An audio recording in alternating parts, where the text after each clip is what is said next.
ಇವತ್ತು ಹುಟ್ಟಿದಬ್ಬ ಸಂಭ್ರಮ ಇದೆ. ಸ್ವಾಮಿಗೌಡರು ಹುಟ್ಟಿದಬ್ಬ ಎಲ್ಲ ಬರ್ತಿದ್ದೀರಾ, ವಿಶ್ ಮಾಡಿದೀರಾ, ಏನಕ್ಕೆ ಬರ್ತೀರಾ ಸರ್?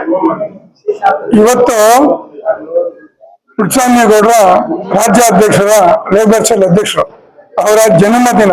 ನಿನ್ನೆ ತಾನೇ ನಮ್ಮ ಹೋರಾಟಗಾರರಾದಂತ ನಮ್ಮ ಅಧ್ಯಕ್ಷರಾಗಿದ್ದಂತ ಡಿ.ಕೆ. ಶಿವಕುಮಾರ್ ಅವರು ಮುಖ್ಯಮಂತ್ರಿಗಳಾಗಿ ಪ್ರಮಾಣವಚನ ಸ್ವೀಕರಿಸಿದ್ದಾರೆ.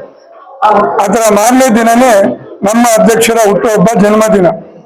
ಈ ಶುಭ ದಿನ ಆ ಶ್ರಮ, ನಿಮ್ಮೆಲ್ಲರ ಸಹಕಾರ, ನಿಮ್ಮೆಲ್ಲರ ಪ್ರೀತಿ ಇಡೀ ರಾಜ್ಯದ ಬರ್ಬೇಕು ರಿಮೈಂಡರ್, ಇಡೀ ರಾಜ್ಯದ ಕಾರ್ಮಿಕರ ಬಂಧುಗಳು ಇವತ್ತು ಹುಟ್ಟುಹಬ್ಬ ಆಚರಿಸಿದ್ದಾರೆ.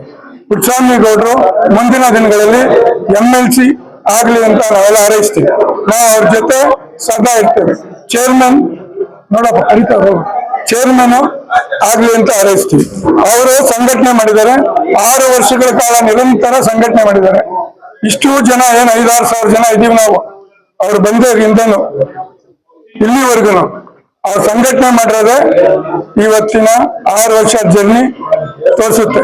ಮುಂದಿನ ದಿನಗಳಲ್ಲಿ ನಾವೆಲ್ಲ ಇಡೀ ರಾಜ್ಯದ ಲೇಬರ್ಸ್ ಎಲ್ಲರೂ ಸೇರಿ ಅವ್ರಿಗೆ ಇನ್ನೂ ಉನ್ನತ ಸ್ಥಾನಮಾನ ಸಿಗ್ಲಿ ಅಂತೇಳಿ ನಾವು ನಿರಂತರವಾಗಿ ಅಧ್ಯಕ್ಷರು ಹಾಗೂ ಸ್ನೇಹಿತರು ಕೂಡ ನಾನು ಅವ್ರ ಹಿಂದೆ ಇಡೀ ಜನ ಎಲ್ಲರೂ ಲೇಬರ್ಸ್ ಕಾರ್ಮಿಕರೆಲ್ಲ ಸೇರಿ ಅವ್ರಿಗೆ MLC ಮಾಡ್ಬೇಕು ಅಂತ ಡಿ.ಕೆ. ಶಿವಕುಮಾರ್ ಹತ್ರ ನಾವು ಅರ್ಜಿ ಸಲ್ಲಿಸ್ತೀವಿ. ಒತ್ತಡ ಅಂತೇನಿಲ್ಲ. ಈಗಿನ ರಾಜಕಾರಣ ನಿನ್ನೆಯಿಂದ ಬೇರೆ, ಹಿಂದೆ ನಡೆದಿದ್ ಬೇರೆ. ಅವ್ರಿಗೇನು ಎಂಪ್ಲಾಯ್ಮೆಂಟ್ ಕಾರ್ಡ್ ತರ ರಿನ್ಯೂವಲ್ ಮಾಡಿಸ್ಬೇಕಾಗಿಲ್ಲ. ಪುಟ್ಟಸ್ವಾಮಿಗೌಡರು ಯಾರು ಅಂತ ಡಿ.ಕೆ. ಶಿವಕುಮಾರ್ ಗೊತ್ತಿದೆ. ಡಿ.ಕೆ. ಶಿವಕುಮಾರ್ ಸಾಹೇಬ್ರೆ ಇವತ್ತು ಮಾನ್ಯ ಮುಖ್ಯಮಂತ್ರಿಗಳೇ ಈ ಲೇಬರ್ ಸೆಲ್ ಅಲ್ಲಿ ಪುಟ್ಟಸ್ವಾಮಿಗೌಡರಿಗೆ ಪದವಿ ಕೊಟ್ಟಿರೋದು, ಲೇಬರ್ ಸೆಲ್ ಅಧ್ಯಕ್ಷ ಮಾಡಿರೋದು ಅವರೇ. ಅವರ ಕನಸಿನ ಕೂಸಿದು ಇಲ್ಲಿವರೆಗೂ ಬೆಳೆಸ್ಕೊಂಡ್ ಬಂದಿದ್ದೀವಿ. ಅದಕ್ಕೆ ಪ್ರಶಂಸೆ ಕೂಡ ಕೊಟ್ಟಿದ್ದಾರೆ. ಡಿ.ಕೆ. ಸಾಹೇಬ್ರೇನೆ ಪುಟ್ಟಸ್ವಾಮಿಗೌಡರಿಗೆ ಸನ್ಮಾನ ಮಾಡಿದ್ದಾರೆ. ಅತ್ಯುನ್ನತವಾಗಿ ನಿಮ್ ಟೀಮ್ ಕೆಲಸ ಮಾಡ್ತಾ ಇದೆ. ನೀವು ಲೇಬರ್ ಸೆಲ್ ನ ಕೊಟ್ಟಂತ ಕೆಲಸನ ನಿಮ್ ಟೀಮು ಭರ್ಜರಿಯಾಗಿ ಇಡೀ ರಾಜ್ಯದಲ್ಲಿ ಹೆಸರು ಮಾಡಿದೆ. ಕಷ್ಟ ಬಿದ್ದಿದ್ದಾರೆ.